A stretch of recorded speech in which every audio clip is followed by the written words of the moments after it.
नमस्कार, मैं हूं मनोज टिबड़ेवाल आकाश। एक मुलाकात में आज हमारे साथ हैं बेहद खास मेहमान, भारत सरकार के स्वतंत्र प्रभार के रसायन और उर्वरक एवं सांख्यिकी और कार्यक्रम कार्यान्वयन राज्य मंत्री श्रीकांत कुमार जेना जी। 18 जून 1950 को ओडिशा के रत्नागिरी में जन्मे जेना जी ने स्नातक की पढ़ाई की है। जेना जी इस समय बालासोर संसदीय सीट से कांग्रेस के लोकसभा सदस्य हैं। इन्हें 3 बार विधानसभा और 4 बार लोकसभा के गलियारों में पहुंचने का मौका मिला। ये ओडिशा सरकार में 1979 में मंत्री भी रह चुके हैं। 1989 में वीपी सिंह की सरकार में उद्योग राज्य मंत्री और 1996 में इन्हें तीसरे मोर्चे की सरकार में पर्यटन और संसदीय कार्य मंत्री बनने का सौभाग्य भी प्राप्त हुआ। आज हम श्रीकांत जेना जी से तमाम सवालों पर बातचीत करेंगे। जेना जी, आपका स्वागत है दूरदर्शन की इस खास पेशकश एक मुलाकात में। उर्वरक और रसायन मंत्रालय काफी बड़ा है। सबसे पहले उर्वरक के क्षेत्र में बात करेंगे। क्या कुछ आप कर रहे हैं इस मंत्रालय में? प्राथमिकताएं क्या हैं आपकी? देखिए, सबसे बड़ा जो प्राथमिकता है उर्वरक विभाग में कि किसान के पास सही दाम से और सही जो उर्वरक है वो पहुँचे ठीक समय पर। ये सबसे बड़ा जो मैंडेट है डिपार्टमेंट के लिए, वो काम को हमको करना पड़ता है। और जहाँ तक इतना बड़ा देश है, हर कोने में हमको पहुंचना है। और इसके लिए आपको मालूम है कि हम जहाँ तक पीएनके फर्टिलाइज़र जो होता है, डीएपी, पोटास, इसको हम बाहर से इंपोर्ट करते हैं। और यूरिया जो है हम 60-70% देश में प्रोडक्शन होता है और 30% करीब करीब हम विदेश से मंगाते हैं। तो इसको इंपोर्ट करना, फिर जहाज़ से डिफरेंट पोर्ट में ठीक समय पर लाना, सही दाम से लाना, उसको लेके फिर डेस्टिनेशन में पहुंचना, उसके बाद फिर रैक पॉइंट से मूवमेंट करके फिर डीलर तक पहुंचना। और एक लोगों का बीच में पहुंचने में ये जो व्यापक काम है, ये सबसे बड़ा महत्वपूर्ण काम है। तो इसको सही ढंग से पहुंचे, लोगों का कंप्लेन ना आए, समय पर पहुंचे। इसे विशाल देश है, कहीं बारिश हो रहा है तो कहीं बारिश नहीं हो रहा है, लेकिन डिमांड सब जगह से जब आते हैं तो इसलिए इसका प्रस्तुति करना है डिपार्टमेंट का सबसे बड़ा काम है। लेकिन एक बड़ा सवाल यह भी है कि अभी भी देश के विभिन्न इलाकों में खाद के लिए बड़ी बड़ी लाइनें किसानों को लगानी पड़ती है, लाठी डंडे खाने पड़ते हैं। कहने का मतलब है कि पर्याप्त मात्रा में खाद का प्रोडक्शन नहीं होता। ऐसा क्यों होता है? नहीं, ऐसा नहीं है। एक्चुअली जो हर जहाँ तक खरीफ का सीजन शुरू होने का पहले हर राज्य का जो कृषि विभाग है और यहाँ जो कृषि विभाग है, मंत्रालय है, उनसे बातचीत होता है। हमारा मिनिस्ट्री भी उसमें पार्टिसिपेट करता है। और जो प्रोजेक्शन होता है कि कितना, कौन सा राज्य में कितना चाहिए, खरीफ में कितना चाहिए, रबी में, उसी हिसाब से यूरिया आपको कितना चाहिए और डीएपी और पीएनके फर्टिलाइज़र आपको कितना चाहिए, ये सबका एक प्रोजेक्शन होता है। पूर्व साल का वर्ष में कितना हुआ है, इस साल कितना होना चाहिए, बारिश कैसा है, मानसून का क्या स्थिति है, उसको आधार बना के एक प्रोजेक्शन होता है। उसी हिसाब से जहाँ तक भारत सरकार का सवाल है, हम लोग पहुँचाते हैं जो डिमांड को मीट करते हैं। कभी कभी मान लो शिप पहुँचा नहीं ठीक से टाइम पर, वहाँ कहीं ना कहीं इधर उधर हो सकता है थोड़ा डिस्पैच में। लेकिन मुझे जो मेरा जो ज्ञान है, 3-4 साल का अंदर ऐसा कोई कंप्लेन नहीं आया है जैसे पहले आ रहा था। कम से कम हम फर्टिलाइज़र जो है उसको ठीक समय पर पहुंचाने का काम किए हैं। इतना बड़ा विशाल देश है, वहाँ समय पर सब जगह सब स्थान पर पहुंचना मुश्किल होता है। पहुंचने के बाद जब एक स्टेट का अंदर घुस जाता है फर्टिलाइज़र, उसके बाद राज्य सरकार का दायित्व बनता है उसका डिस्ट्रीब्यूशन ठीक से एग्रीकल्चर डिपार्टमेंट वहाँ का वो ठीक से करे। अगर उसको मॉनिटरिंग ढंग से नहीं करेंगे, भारत सरकार मॉनिटरिंग नहीं करते हैं, एक्सेप्टिंग हम एक एफएमएस सिस्टम रखे हैं, जिस सिस्टम में हम जानते हैं कि ये फर्टिलाइज़र वहाँ रैक पॉइंट पे पहुँचा कि नहीं। जब पहुँच जाने के बाद राज्य सरकार का दायित्व बनता है। राज्य सरकार वहाँ से उनका एग्रीकल्चर फील्ड ऑफिसर को लगाते हैं काम पे, और कहाँ पे कितना, कौन सा ब्लॉक में कितना जाना चाहिए फर्टिलाइज़र, उसी का वो निर्णय करते हैं। तो इसलिए राज्य सरकार का जो डिस्ट्रीब्यूशन का रिस्पॉन्सिबिलिटी है वो ज़्यादातर वो काम वो निभाते हैं। हमारा काम है टाइम पर, समय पर इसको पहुंचाना है राज्य में। भविष्य में कहाँ कहाँ आप नए खाद कारखाने लगाने की योजना बना रहे हैं? देखिए, जहाँ तक खाद का कारखाना जो FCIL हमारा था, FCL, ये दोनों कंपनी सिक हो गया और प्राइवेट सेक्टर में यहाँ कुछ चल रहा है। और भारत सरकार का अधीन में जैसे राष्ट्रीय केमिकल फर्टिलाइजर है, नेशनल फर्टिलाइजर है और 2-3 कंपनी भी है। लेकिन उसके अलावा 2002 में जब NDA के शासन था उस टाइम बंद कर दिया गया करीब 8 फर्टिलाइजर यूरिया यूनिट को। अभी यूरिया हम विदेश से इंपोर्ट करना पड़ता है, तो इसलिए भारत सरकार UPA गवर्नमेंट आने के बाद एक निर्णय लिया कि हमने उसको रिवाइव करना है। तो रिवाइवल का जो प्रपोजल कैबिनेट को गया, कैबिनेट ने अप्रूव किया और कैबिनेट अप्रूवल के बाद हम ये प्रक्रिया को शुरू किया। तो अभी जो स्थिति है BIFR में, जैसे कि अपना राज्य में तालचेर है, तालचेर में फर्टिलाइजर कॉरपोरेशन ऑफ इंडिया का एक बहुत बड़ा यूरिया प्लांट था, उसको बंद कर दिया गया था 2002 में। वो जो फर्टिलाइजर प्लांट था वो करीब ये कोल गैसिफिकेशन रूट में चल रहा था। रामगुंडम आंध्र प्रदेश में भी फर्टिलाइजर प्लांट को बंद किया गया था। जैसे गोरखपुर का प्लांट को भी UP में उसको भी बंद किया गया है। तो इसको रिवाइव करने के लिए जो सोच है UPA गवर्नमेंट आने के बाद हुआ कि कम से कम 3-4 प्लांट को हम रिवाइव करें। तो कैबिनेट का अप्रूवल के बाद अभी BIFR से हम निकल आए, तो अभी ये प्रक्रिया शुरू हुआ। मेरा विश्वास है कि कम से कम तालचेर और रामगुंडम का जो कोल गैसिफिकेशन रूट का, क्योंकि एनर्जी कॉस्ट कोल गैसिफिकेशन में कम होगा, तो इसलिए हमारा यही सोच है कि ये प्लांट को कैसे रिवाइव किया जाए तुरंत, ताकि जो रिक्वायरमेंट हमारा डोमेस्टिक रिक्वायरमेंट है हम इंपोर्ट करना नहीं पड़ेगा, उसको हम करा सकते हैं। इसका प्रक्रिया शुरू हो गया है। मुझे लगता है कि और 1-2 महीना का अंदर टेंडर ऑलरेडी हो चुका है और इसका काम शुरू किया जाएगा। तो आपको लगता है कि जो आपने बताया कि 8 खाद कारखाने बंद हैं, ये वाकई चालू होंगे? 8 संभव नहीं होगा, लेकिन कम से कम 2 तो जरूर शुरू होगा। ये 2 कौन-कौन से होंगे? पब्लिक सेक्टर में हम कोशिश कर रहे हैं कि प्राइवेट सेक्टर में भी, जॉइंट वेंचर में भी जो कारखाना बंद है उसका भी टेंडर अभी होगा।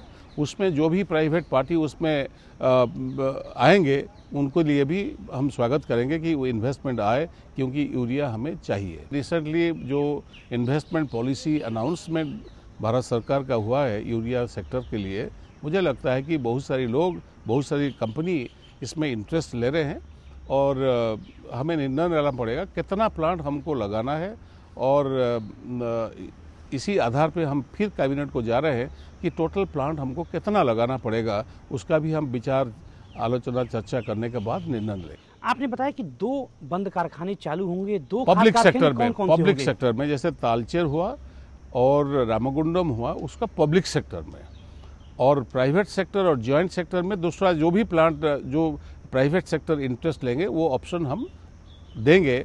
जो प्राइवेट सेक्टर आगे आएंगे उसको भी हम रिवाइव करने का कोशिश कर रहे हैं। गोरखपुर खाद कारखाने की क्या पोजीशन है इस समय? गोरखपुर का भी वही पोजीशन है। गोरखपुर का चलाने के लिए हमारा कोशिश यही है कि गोरखपुर को रिवाइव किया जाए और गोरखपुर प्लांट के लिए हमें यही इच्छा है कि कम से कम वहाँ जो प्राइवेट सेक्टर कोई आए तो गोरखपुर प्लांट को रिवाइव किया जाए। अभी UP में एक प्लांट तो शुरू हुआ है, डनकान का जो प्लांट था बंद पड़ा था, उसको भी शुरू किया गया है प्राइवेट सेक्टर में। जिना साहब, एक और समस्या देखने को आती है कि कई बार किसानों को नकली खाद मिलती है, ये गड़बड़ी कहाँ होती है? देखिए, नकली खाद जैसे DAP, यूरिया और आपका पोटास, इसमें तो नकली होने का संभावना नहीं है।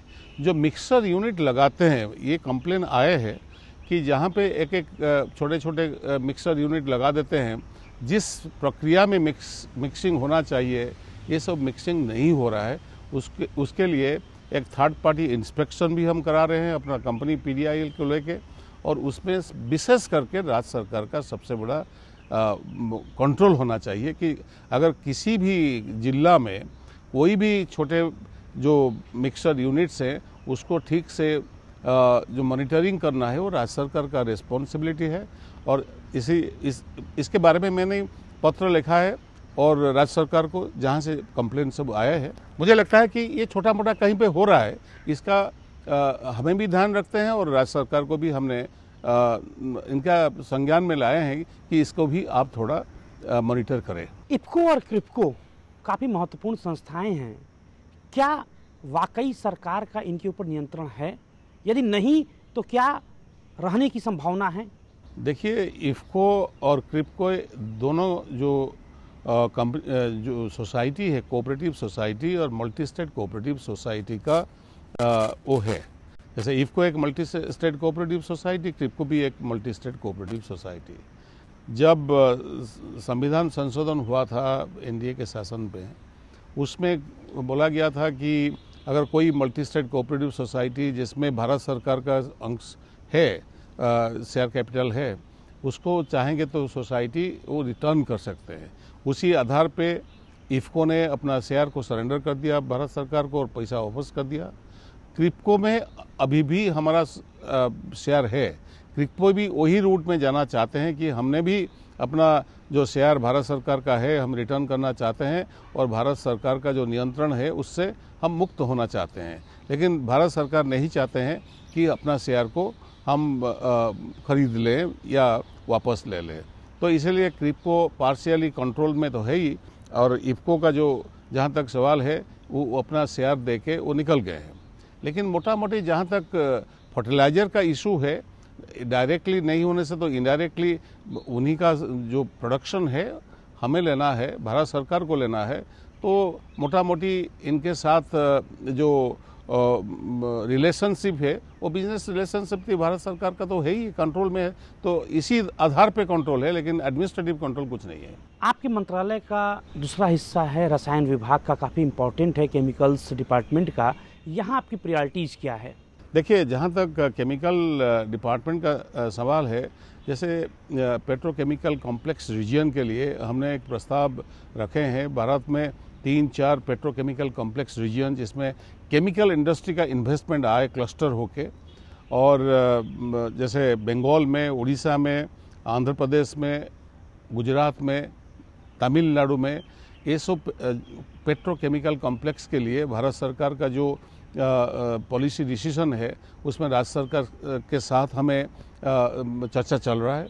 जैसे हाजिरा में गुजरात में एक काम शुरू हुआ है, बंगाल में भी शुरू करने का कोशिश हो रहा है, उड़ीसा में भी शुरू करने का, पारादीप के पास जो पेट्रोकेमिकल कॉम्प्लेक्स है उसको कैसे आगे बढ़ाया जाए। ये सबसे बड़ा जो इशू है, पेट्रोकेमिकल कॉम्प्लेक्स को लगाने से बहुत बड़ा इन्वेस्टमेंट आएगा और केमिकल सेक्टर में जहाँ तक पोल्यूशन और का जो हम कैसे साइंटिफिकली कंट्रोल कर पाएंगे, ये सब का ध्यान में रखते हुए पेट्रोकेमिकल कॉम्प्लेक्स को एक मेगा प्रोजेक्ट के हिसाब से हम लिए हैं, उसका हम ज़्यादातर परस्यू कर रहे हैं। जहाँ तक डिपार्टमेंट ऑफ फार्मा है वो सबसे महत्वपूर्ण है, इसीलिए कि आम आदमी, जो गरीब लोग, इवन गरीब क्या है, जो भी आम आदमी, उनका जो कॉस्ट ऑफ मेडिसिन का वो एक बड़ा सवाल है और पार्लियामेंट में हर टाइम उसी में ज़्यादातर प्रश्न उठता है कि ये कॉस्ट कैसे कम होगा।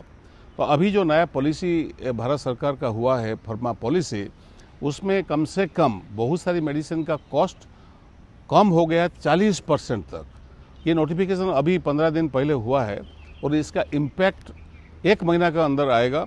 कम से कम एक एवरेज 15 से 20% को कॉस्ट जो मेडिसिन को हेल्थ मिनिस्ट्री ने एसेंशियल मेडिसिन का हिसाब से लिया है, उस मेडिसिन का कॉस्ट जरूर 15 से 20%, कहीं कहीं 30% का कम होगा। उसका नोटिफिकेशन हो गया है, उसका एक डिटेल विवरण हम हर अखबार में, हर चैनल पे हम उसको खूब जल्दी लाएंगे। यानी कि आपके कहने का मतलब है कि आम मरीज को दवाएं अब सस्ती मिलेंगी? बिल्कुल मिलेगा, जो एसेंशियल ड्रग्स है जरूर मिलेगा। कौन कौन सी प्रमुख दवाएं हैं इनमें? इसमें तो कम से कम 400 जो हेल्थ मिनिस्ट्री का एसेंशियल नोटिफिकेशन हुआ है कि जो वो मेडिसिन है, कम से कम अराउंड 400 ड्रग्स।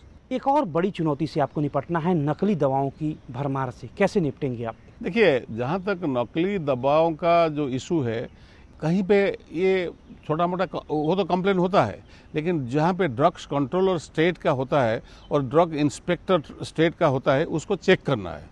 लेकिन धीरे धीरे प्राइस जो है उसमें अगर कोई कोशिश भी करेगा दवा क्वालिटी का ऊपर, वो कॉम्प्रोमाइज़ कर नहीं पाएगा, क्योंकि इतना तरह तरह का चेकिंग है। जहाँ पे हो रहा है उसको स्टेट का जो ड्रग कंट्रोलर्स है उसको वो काम को हेल्थ मिनिस्ट्री और ड्रग्स कंट्रोलर जरूर देखना चाहिए। जी हाँ साहब, एक और बड़ी समस्या आती है कि आज बाजार में एक एक फार्मूले की 100 कंपनियां मौजूद हैं।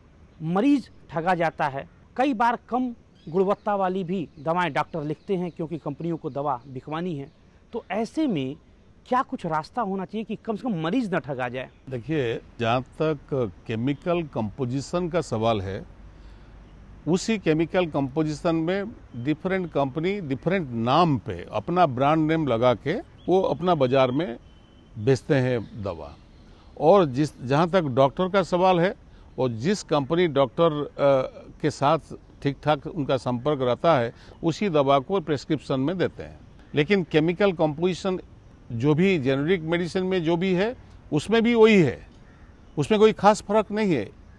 लेकिन इसका ब्रांडिंग का ऊपर, वो ब्रांड के नाम पे, जैसे बड़े बड़े कंपनी का ब्रांड का नाम पे डॉक्टर ने उसी का प्रेस्क्रिप्शन दे देते हैं, वो मरीज सोचता है कि वही मेडिसिन मुझे लेना है।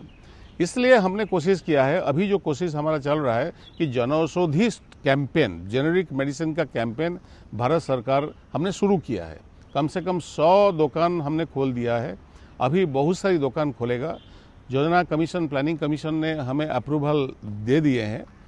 और जैसे उड़ीसा, झारखंड, छत्तीसगढ़, यूपी, पंजाब, हिमाचल, इस जम्मू कश्मीर, इस स्टेट में हम फर्स्ट फेज में हम दुकान खोलेंगे।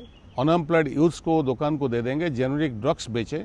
जिस मेडिसिन का दाम 100 रुपया बाजार में होगा ब्रांडेड मेडिसिन, उसको आपको 10-15 रुपया में भी मिलेगा, आधा से और कम दाम पे मिलेगा सेम मेडिसिन।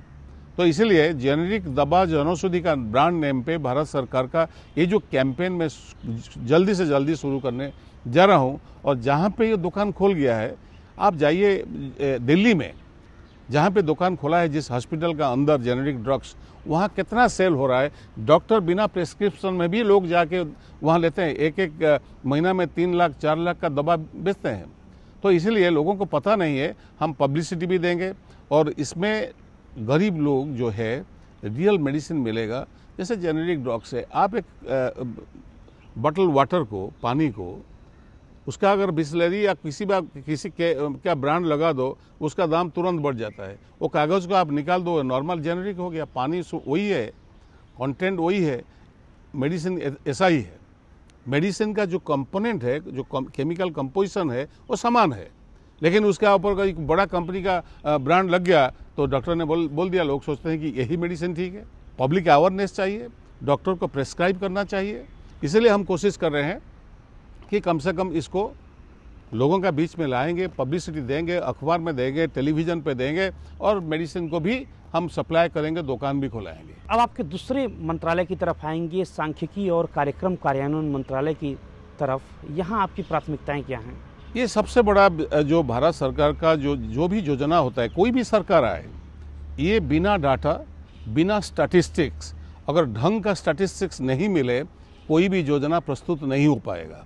इसलिए जैसे कि चाहे CSO हो या NSSO हो, इसका जो डाटा ये लोग कलेक्ट करते हैं और उस डाटा को कंपाइल करके देते हैं, पब्लिक डोमेन में लाते हैं, और उसी को आधार बना के, चाहे योजना कमीशन हो, कोई भी मंत्रालय हो, राज्य सरकार हो, उसका ऊपर उसी को आधार बना के अपना जो प्लानिंग करते हैं, उसी प्लानिंग सबसे बड़ा इम्पोर्टेंट है, उसको लेना है। सबसे इम्पोर्टेंट जो है, इस इंस्ट्रूमेंट को, जो डाटा कलेक्शन का जो इंस्ट्रूमेंट है, उसका जो जहाँ तक राज्य से लेके स्टेट सेंटर तक, ये जो डिपार्टमेंट है और इनका जो लोग काम करते हैं, उस मैकेनिज्म को स्ट्रेंथन करना है। भारत सरकार इसमें हर स्टेट के साथ एक MOU साइन किया है और उसी आधार पे हम पैसा भी दे रहे हैं कि कम से कम स्टैटिस्टिक्स डिपार्टमेंट को स्ट्रेंथन करें, उनका हर जिला से लेके हर ब्लॉक तक और गांव तक इसका जो मैन पावर है उसको बढ़ाए। और सही डाटा, अगर सही डाटा नहीं मिलेगा तो फिर सही ढंग का निर्णय नहीं हो पाएगा अपेक्स लेवल पे। इसीलिए इसका सबसे बड़ा महत्व है उसको data collection, quality data collection, compilation और उसको पब्लिक डोमेन में लाना है इम्पार्शियली। दूसरा जो इशू है प्रोग्राम इम्प्लीमेंटेशन, जहाँ विंश सूत्री कार्यक्रम है, वो सबसे बड़ा भारत सरकार का जो फ्लैगशिप प्रोग्राम है वो प्रोग्राम कैसे चल रहा है उसका मॉनिटरिंग करना है। जैसे प्रधानमंत्री ग्राम सड़क योजना हो, सर्वशिक्षा अभियान हो, NRHM हो, जो भी प्रोग्राम अपना अपना डिपार्टमेंट मिनिस्ट्री कर रहे हैं वो ढंग से हो रहा है कि नहीं, उसका एक इवैल्यूएशन होता है। हर महीना जो मेगा प्रोजेक्ट्स है, 100 करोड़ का ऊपर जो मेगा प्रोजेक्ट होता है उसका भी एक रिव्यू होता है। उस प्रोजेक्ट का क्या हो रहा है हम हर महीना प्रधानमंत्री का दफ्तर में भेजते हैं कि इसमें ये फेल्यूर है, इसमें ये सक्सेस है, उसमें और ज़्यादा ध्यान दिया जाना चाहिए। ये सब काम प्रोग्राम इम्प्लीमेंटेशन का काम है। उसके अलावा और एक है कि MP लाड, ये सबसे बड़ा जो काम है वो भी अपना मिनिस्ट्री में है। हर दिन कोई ना कोई MP साहब का फ़ोन तो ज़रूर आएगा मेरे पास, तो मिनिस्ट्री में किसी का पैसा रिलीज़ नहीं हुआ है, कहीं पे कलेक्टर ढंग से काम नहीं कर रहे हैं, MP लाड का फंड यूज़ नहीं होता है, कहीं क्राइटेरिया में थोड़ा चेंज करना पड़ेगा। तो इसीलिए एंड विशेष कर ये तो जब ये इतना बड़ा आपदा हो गया उत्तराखंड में, उसके लिए सब MP चाहते हैं कि हम पैसा देना चाहते हैं। तो तुरंत मैंने जो प्रावधान था, चाहे होम मिनिस्ट्री उसको कब जब भी करेगा कर चुके हैं कि ये नेशनल कैलामिटी टाइप का, तो हमने तुरंत इसका अमेंड करके 50 लाख तक कोई भी MP अगर चाहे अपना MP लाड फंड से उस कोष को दे सकता है, ताकि इस राज्य में जो रिकंस्ट्रक्शन का काम शुरू होगा वहाँ उसको वो काम को ले सकते हैं। तो MP लाड में बहुत सारी काम हो रहा है, लेकिन बहुत सारी जिला में, बहुत सारी स्टेट में ढंग से काम नहीं हो रहा है। इसके लिए राज्य सरकार को बार बार मैं पत्र भी लिखता हूँ और जो शिकायत MP लोग लाते हैं मेरे सामने और उसको भी कैसे ठीक ठाक किया जाएगा उसमें भी हम कोशिश करते हैं। बिल्कुल आपने ठीक कहा, काफ़ी बड़ा कार्य है सांसद निधि के कार्यों का क्रियान्वयन ठीक तरीके से हो, इसकी निगरानी करना। अक्सर देखा जाता है कि तमाम संसद सदस्य तो अपने सांसद निधि का पर्याप्त उपयोग ही नहीं कर पाते।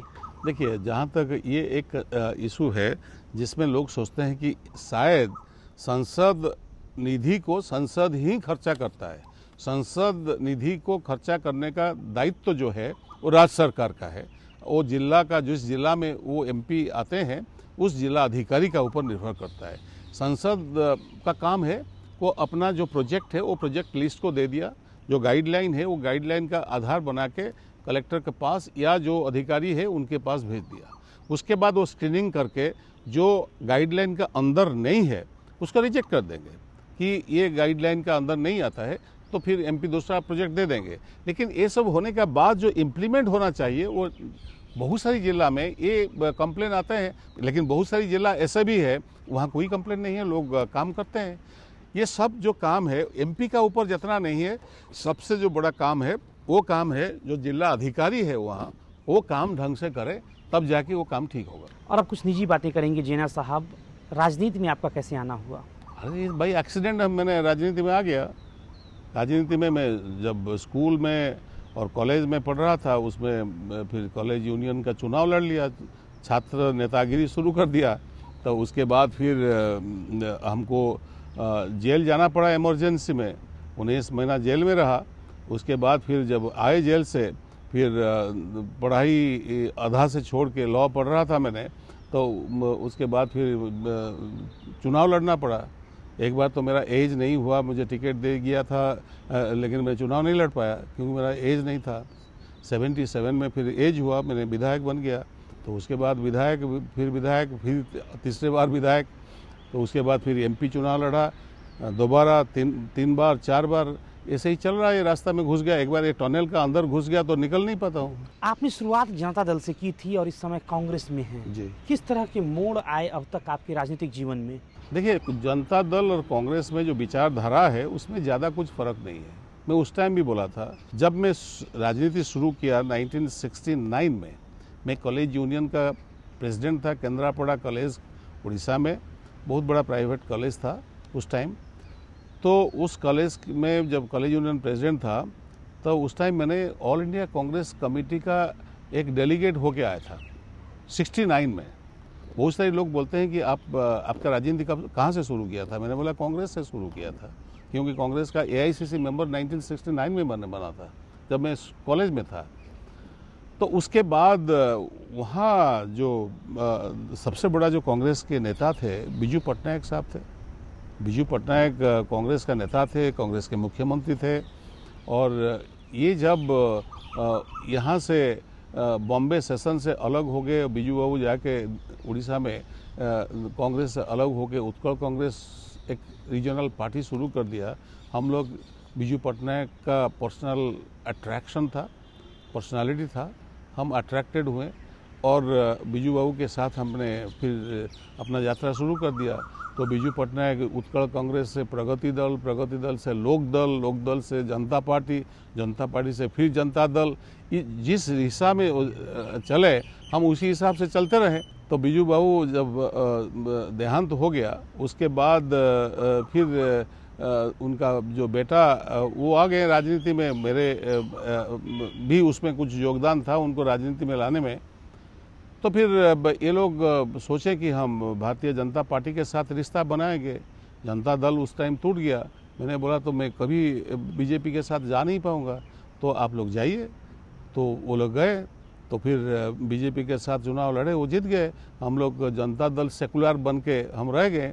तो फिर उसके बाद उड़ीसा में हमने देखा कि कांग्रेस जो नेतृत्व था दिल्ली में कि आप लोग आ जाइए कांग्रेस में। मैंने निर्णय लिया कि कांग्रेस से तो शुरुआत किया था राजनीति, तो चलिए सेकुलर पॉलिटिक्स को बचाने के लिए देश में अगर कोई भी संस्था है तो वो एक कांग्रेस पार्टी है, जहां से मैंने राजनीति शुरू किया था, तो उसमें आ गया।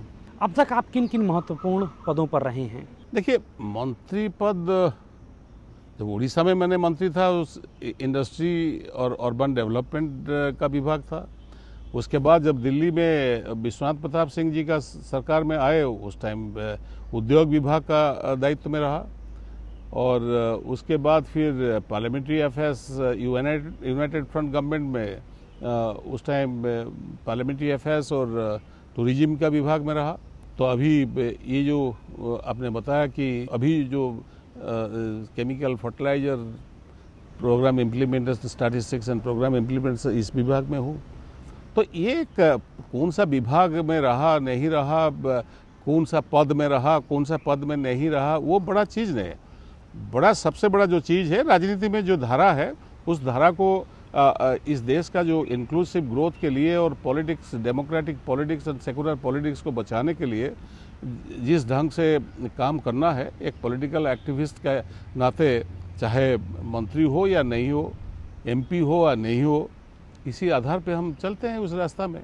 बहुत बहुत धन्यवाद दूरदर्शन से इस खूबसूरत बातचीत के लिए श्रीकांत जेना जी। तो ये थे भारत सरकार के स्वतंत्र प्रभार के रसायन और उर्वरक एवं सांख्यिकी और कार्यक्रम कार्यान्वयन मंत्री श्रीकांत जेना जी। अगले सप्ताह आपसे फिर मुलाकात होगी ठीक इसी समय आपके अपने लोकप्रिय कार्यक्रम एक मुलाकात में, देश की एक और बड़ी हस्ती के साथ। तब तक नमस्कार।